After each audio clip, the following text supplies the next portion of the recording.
Well, Bond began a number of years after we started growing the vineyard here at Harlan Estate and making wine. We were making wine under other projects, buying grapes from a number of different wineries over the years through the 80s and through the 90s, easily in excess of 60 or 80 different growers that we were working with, and realized that certain properties naturally rose above in quality other properties, year in and year out, irrespective of what our viticultural management input was and things like that. And so the goal was to find a handful of these properties throughout Napa Valley that were geographically distinct, but also had very distinct character of the places where they grew. Composition of the location, the exposure, the elevation, and the soil differences all comprised into a wine that shows the sense of that place.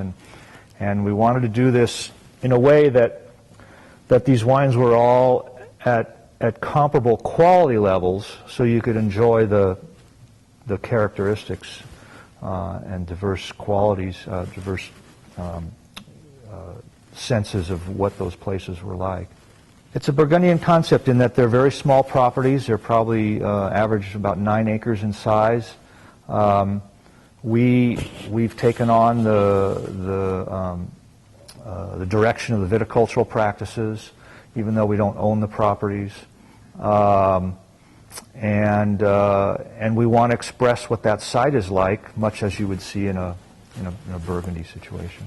Well, I think if we weren't able to show the distinction from one vineyard to the next, then there's really not much point in doing this. And that was our number one goal, that we can sit somebody down and have all the wines that we produce, which is 5 right now. We have Melbury, we have Quella, we have St. Eden, we have Vicina and Pluribus.